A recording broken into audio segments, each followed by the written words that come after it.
오늘의 전국 핵심 키워드로 짚어보겠습니다. 장해찬 국민의힘 청년 최고위원 그리고 강성필 더불어민주당 국민소통위원회 부위원장 두 분 모셨습니다. 어서 오세요. 네, 먼저 첫 번째 키워드 영상으로 보겠습니다. 이준석 전 대표한테 꼭 제가 대신 전해드릴 말씀 있으면 주시겠어요?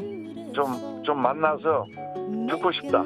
제가 말하고 싶은 게 아니라 제 주장을 하고 싶은 게 아니라 도움을 받고 싶다. 많은 경험을 갖고 이 당을 만드는 데 큰 공이 큰 걸로 알고 있는데 선거 때도 잘 도와주셨는데 앞으로 좀 도와달라.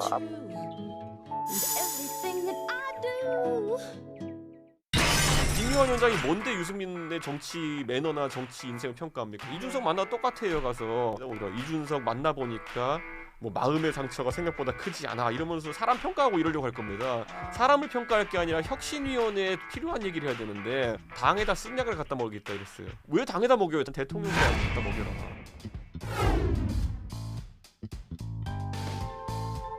심지어는 엊그제 하도 인현 위원장께서 답답하신지 야 저기 부산에서 이현주 전 의원하고 이준석 대표하고 북콘서트인가 뭔가 하는데 야 내가 거기 그냥 가버릴까 이 얘기도 하시더라고요. 그래서 참모 입장에서 고민하다가 그렇게까지 인현 위원장께서 답답해 하시는 건 사실이에요. 그럼 인유한 위원장이 먼저 대통령실을 향한 메시지, 대통령의 변화를 향한 메시지부터 내고 그런 혁신 행보를 한다면 그 이후에는 만나실 수 있는 거예요? 그렇게 생각해 볼 수 있죠.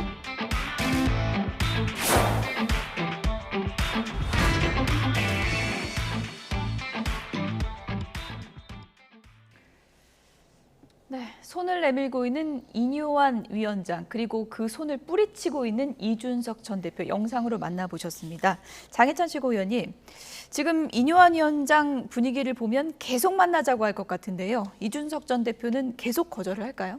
참 인효한 위원장 어른스럽다. 예. 역시 우리 사회에 많은 기여를 한 어른답다라는 생각 저도 당에서 지켜보면서 감탄하게 되는 것 같고요.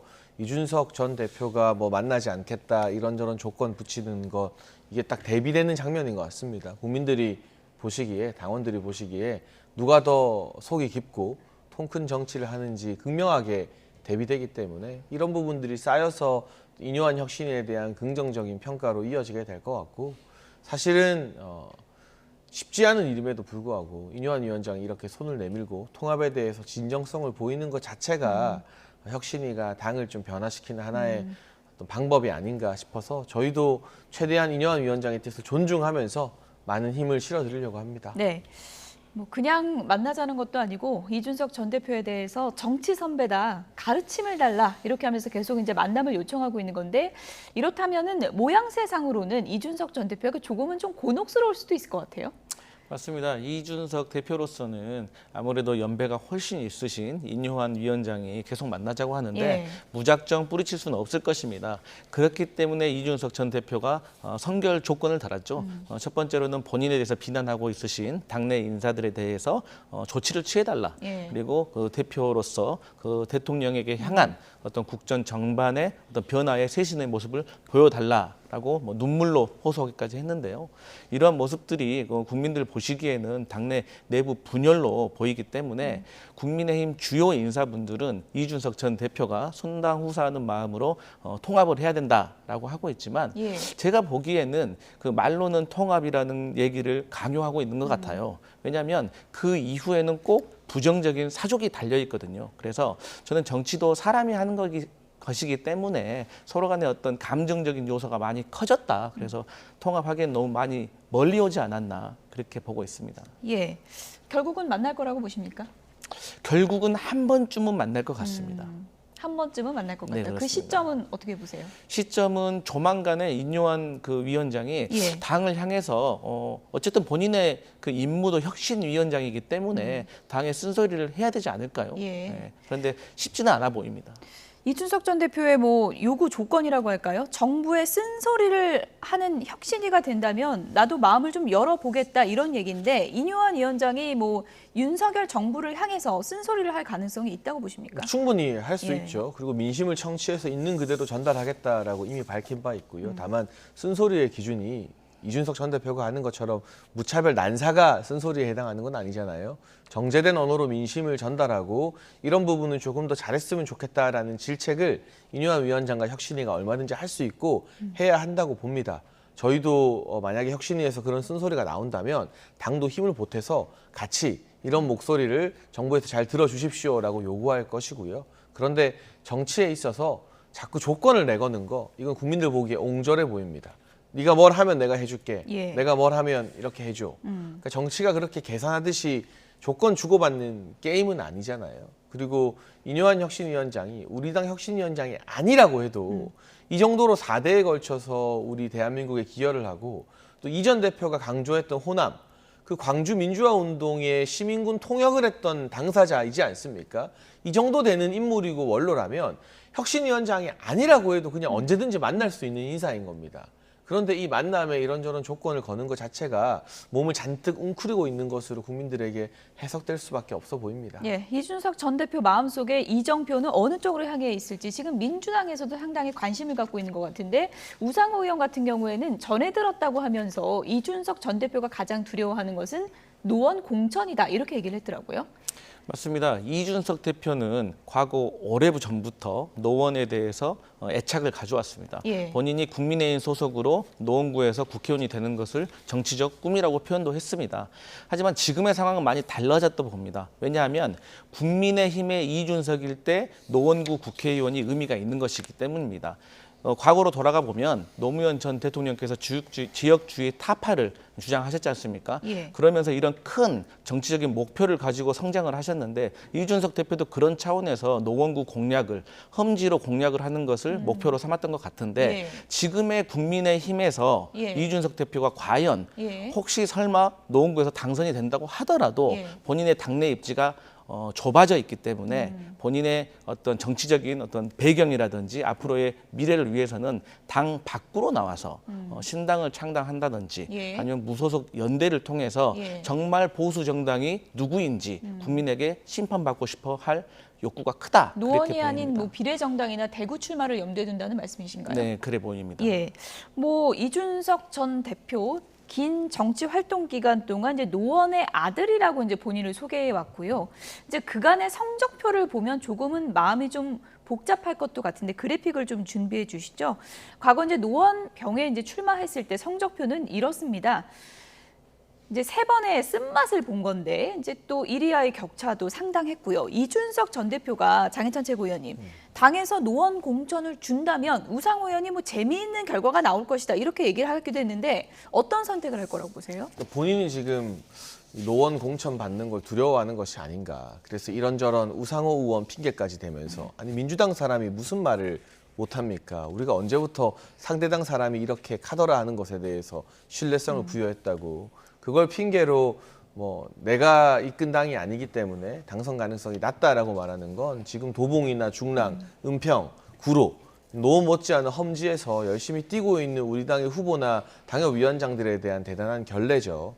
저는 뭐 공천에 대해서 지금 제가 언급할 시기는 아닙니다만 예. 아직 공간이 구성도 안 됐고요. 다만 많은 사람들이 대구 무소속이나 비례대표를 염두에 두는 것 아니냐라고 너무 일찍부터 전망을 했는데 예. 그 전망 그대로 움직인다면 역시나 이럴 줄 알았다. 이거 하려고 그랬구나라는 비판에서 또 자유롭기가 힘들거든요. 예. 과연 어떤 의외의 선택을 할 수 있을지 잘 모르겠고요. 그동안 뭐 당원권 정지가 되었어도 저희가 당협위원장을 의도적으로 노원에 임명하지 않았습니다. 공석으로 비워두고 활동할 수 있는 공간을 남겨뒀는데 예. 노원구 행사에 참석한 횟수가 예. 1년에 10번은 되는지 아. 그 질문을 스스로에게 한번 할 때라고 생각합니다. 예, 이준석 전 대표가 지금 신당 창당 쪽으로 마음은 한 발자국 더 가 있다라는 분석이 상당히 힘을 얻고 있는데요. 언론 인터뷰에서 이렇게 얘기를 했습니다. 들어보시죠. 지금 우리가 수도권 전부 다 말아먹었는데 그러니까 그 김에 이준석이를 노원병에 나가게 해가지고 떨어뜨리자. 네. 이거는 정치적으로 무의미한 목표일 뿐더러 굉장히 사악한 목표거든요. 제가 여기에 동조해줄 이유가 있나요, 그거는? 지금으로서 당을 나가서 새로 뭐 정치 활동 하실 게 1과 100 사이에 어느 정도 됩니까? 아니요, 저는 이거 당이 만약에 제대로 변하지 않으면요 100이에요. 12월에 제가 특정한 날짜를 제가 고민하고 있는 날짜가 있는데 크리스마스인가요? 그거는 저는 확인해드릴 수 없습니다. 네, 장혜찬 최고위원님, 12월의 디데이라면 어느 날짜를 말하는 걸까요? 저는 큰 관심이 없습니다. 관심이 없으십니까? 네, 저는 12월 하면은 이제 크리스마스에 예배 드리러 갈 예. 것 정도의 관심이 있고요. 뭐 어쨌거나 당에서 이렇게 통합을 위해서 노력을 하고 이뇨한 위원장이 계속 그 어른이 먼저 손을 내미는데 어떤 명분을 덧붙이든 탈당을 하거나 이 신당을 만든다면 보수 전통 지지층이 어떻게 평가할까 돌아봐야 되고, 사실 그동안 총선 공천 과정에서 공천을 못 받은 분들이 무소속으로 출마해서 살아 돌아오는 경우는 있었어요. 예. 지역구에서의 높은 경쟁력을 바탕으로. 근데 그때 이 보수 지지층이 그분들에게 지지를 보냈던 건 일단 자생해서 돌아온다라는 확신이 있었기 때문이죠. 그래서 이전 대표에게도 여러 가지 길이 있을 텐데 신당 창당 저는 가능성이 높지 않다고 봐요. 연동형 비례제를 노리고 예. 꼼수 비례대표 몇 자리 노리는 거 외에 수도권에 출마시킬 후보가 없거든요. 예. 누가 이준석 간판을 믿고 수도권에 자기 인생을 걸고 돈을 몇 억씩 써가면서 출마를 하겠습니까? 그럴 사람이 있었다면 진즉이 있었겠죠. 그 바른정당, 바른미래당 시절 현역 의원이 20명 넘게 있었을 때도 못한 거 아닙니까? 그래서 이 신당에 대한 것은 그냥 몸값 부풀리기 외에 실제로 이어질 가능성은 별로 없다고 보고요. 결국에는 뭐 대구 무소속 출마 정도일 텐데 예.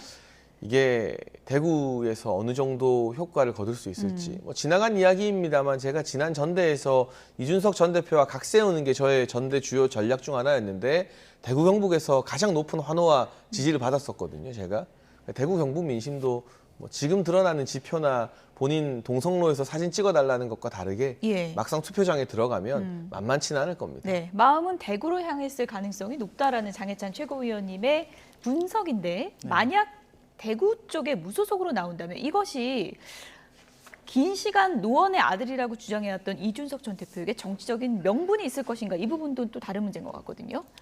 그 노원구에 있는 구민들은 저는 기본적으로 이준석 대표의 어떤 정치적 이동을 이해할 거라고 봅니다. 아시다시피 노원구는 민주당 지지세가 매우 강한 곳입니다. 예. 그렇기 때문에 이준석 대표를 사실 국민의힘으로부터 탄압받았다고 생각을 하고 그러한 여론들이 강할 거라고 생각합니다. 그렇기 때문에 이 노원구 구민들은 충분히 이해할 것으로 보고요. 지금 TK의 민심이 심상치가 않다고들 하고 있습니다. 예. 또한 최경환 전 경제부총리, 우병우 전 민정수석이 경북에서 무소속으로 출마할 수 있다. 그리고 이러한 어떤 분위기에 맞춰서 대구에서 이준석 전 대표와 어떤 천하용인이라든지 다른 세력들, 그리고 유승민 전 의원이 합세를 하면 그 시너지가 커질 수가 있다. 그래서 그런 것들을 포부에 두고 이준석 대표가 최근에 대구에 내려가지 않았습니까? 예. 대구에 내려가서 살찐 고양이와 호랑이 새끼 한 마리 키워보십시오라고 말을 했던 것은 그냥 단순히 내뱉은 발언은 아니다. 어떤 대구에 대한 어떤 갈망을 국민들에게 말씀한 것이다. 저는 그렇게 보고 있고요. 하여튼 대구의 민심이 심상치가 않다. 이렇게 보고 있습니다. 예.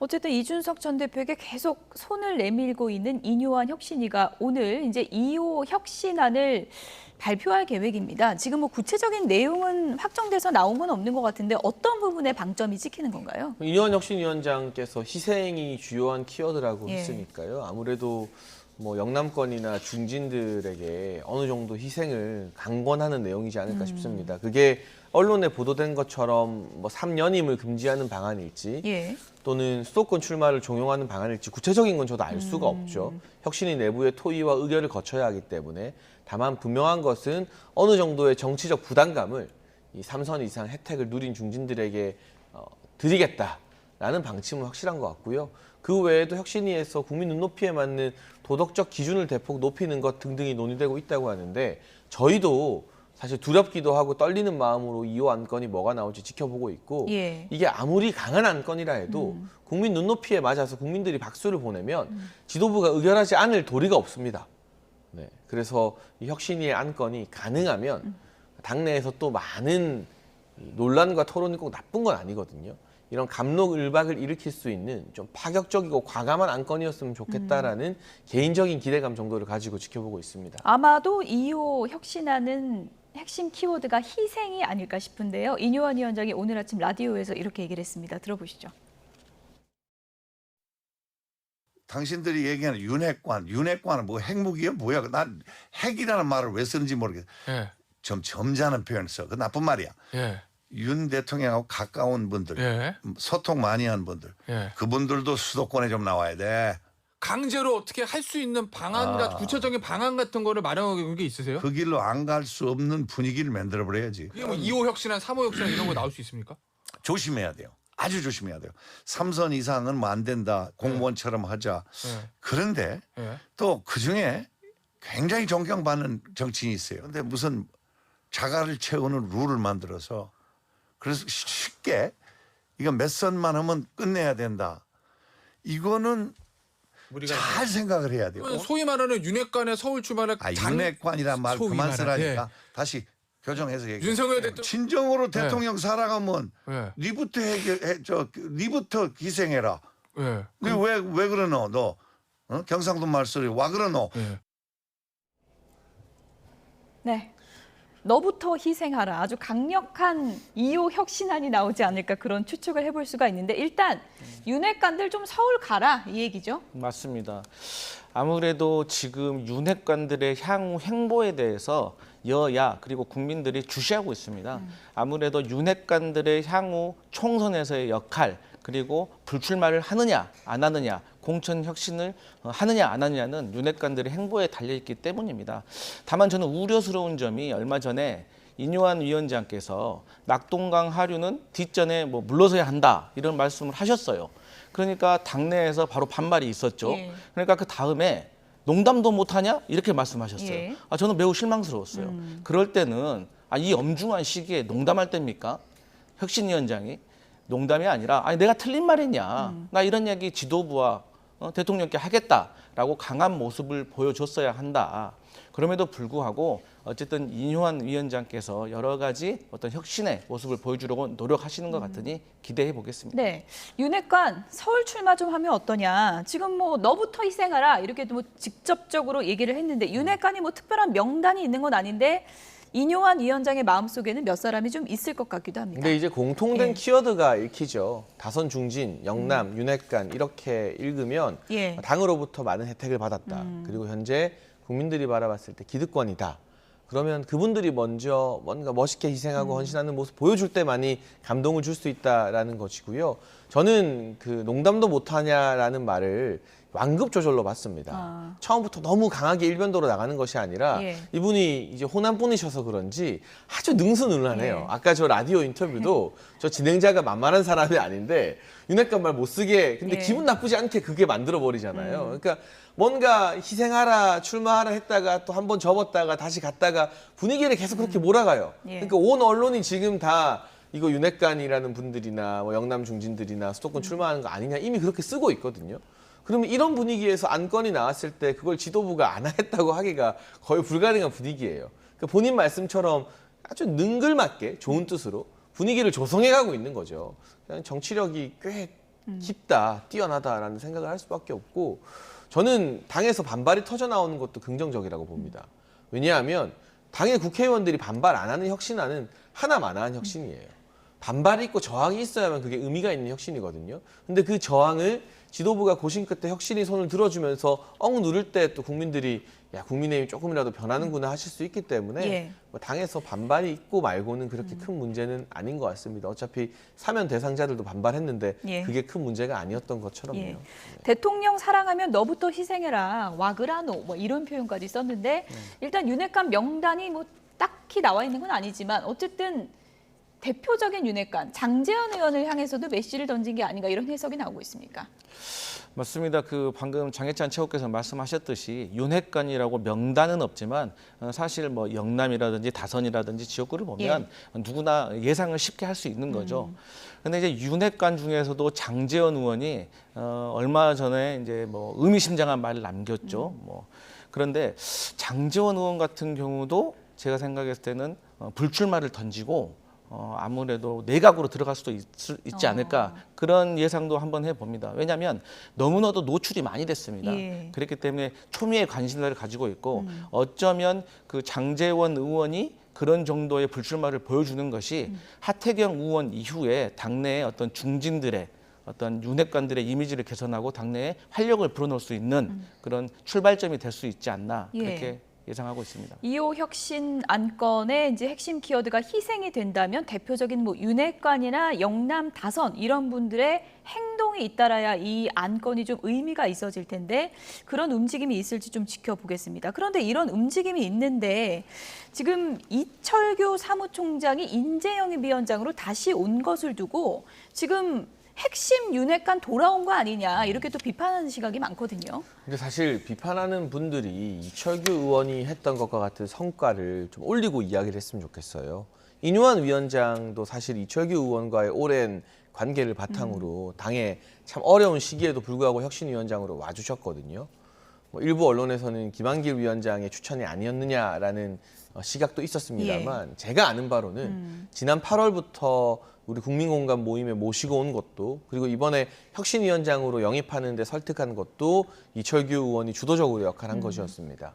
지금 수도권 판을 뒤흔들고 있는 이른바 메가서울, 김포의 서울 편입 같은 경우도 이철규 의원이 몇 달 전부터 주도적으로 준비해왔던 것이고요. 처음으로 제안한 건가요? 네, 이런 예. 성과가 있기 때문에 당에서 다른 대안을 찾기가 힘들었다라는 점이 하나 있고 우리가 이제 전국의 많은 인재를 모시기 위해서는 보증수표가 되어줘야 됩니다. 예. 그런데 그 보증수표가 뜬금없이 당 지도부나 대통령실과 전혀 교감이 없는 인물을 내세워서는 인재들이 믿고 들어올 수가 없잖아요.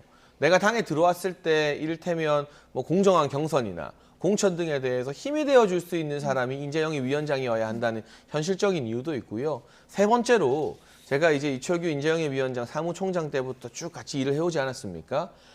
물 밖으로 드러내서 말을 하지 않아서 그렇지 물 밑에서는요. 대통령실 수석들이나 비서관 핵심 참모들에게 누구보다 쓴소리를 많이 하는 인물입니다. 그건 앞으로 인재 영입이나 공천 과정에서 보시면 아실 텐데요. 소위 말하는 대통령의 핵심 참모들이 양지로만 가려고 할 때 안 된다. 수도권 격전지 가야 된다. 뭐 험지로 가야 된다. 이런 이야기를 물 밑에서 가장 많이 하는 분이기 때문에 지금 뭐 일각에서 제기하는 것과 다르게 오히려 이철규 인재영입위원장이 가장 좀 냉정하고 단호하게 인재영입이나 공천 과정에서 이 기준을 삼을 수 있을 거라고 네. 저 개인적으로는 확신하고 있습니다. 용산 참모들 길터주는 거 아니냐 이런 의혹이 있는데 그건 아니다라고 제가 보시는 알기로는 거죠? 용산의 예. 핵심 참모들이 이철규 인재영입위원장을 굉장히 부담스러워합니다. 왜냐? 좋은데 줄 게가 아니라 예. 승리를 위해서는 어려운데 가야지라고 누구보다 세게 물밑에서 말하는 분이기 때문이죠. 오히려 험지 보낼 거다 이런 얘기인데요. 어떻게 들으셨습니까? 험지로 보낼지 뭐 양지로 보낼지는 뭐 지켜봐야 알겠지만 사실 정치는 인사로서 시그널을 보내는 거거든요.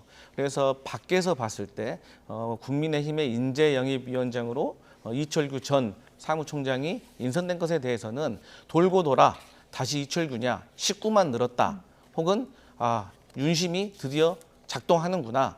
앞으로 더 놀랄 일들이 일어날 것이다라고 매섭게 지적하는 부분들이 있습니다. 오히려 제가 봤을 때는 국민의힘 내부에서 그런 쓴소리가 나오고 있다는 점을 인재영입위원장으로서 잘 헤아려서 국민의 눈높이에 맞는 공천 혁신을 반드시 이뤄내 주기를 기대하겠습니다. 오늘 2호 혁신안이 나올 거고 이제 1호 혁신안은 이제 대사면, 뭐 징계 철회 이런 거였지 않습니까? 근데 워낙에 이제 홍준표 시장하고 이준석 전 대표가 강하게 반발을 하고 있는 상황이기 때문에 이 혁신안이 뭔 의미가 있었냐 또 회의적인 시각도 있는 것 같아요. 네, 뭐 당사자들의 반발 자체보다는 당이 먼저 손을 내밀어서 노력을 했다는 게 훨씬 더 중요한 의미인 것 같고요. 이분들이 착각하는 게 잘해서 사면한 건 아니거든요. 잘못한 사실 자체가 없어지는 건 아니에요. 그럼에도 불구하고 통합을 위해서 인유한 위원장 같은 우리 사회의 어른 노력하고 있다라는 모습 그리고 지도부에서 100% 뭐 맞득치 않지만 그럼에도 불구하고 인유한 위원장을 존중해서 만장일치로 조건 달지 않고 이 사면 징계 취소하는 의결을 했다는 것 이런 것들로 국민들의 평가를 한 걸음씩 받아 나가야 되는 것이고요. 2호 혁신안과 3호 혁신안은 주로 이제 좀 굵직한 정치 개혁과 관련된 부분이나 기득권 포기가 되겠죠. 예. 그 부분을 또 어떻게 관철시키는지를 보면서 혁신위의 성과를 평가받아야 한다고 생각합니다. 네.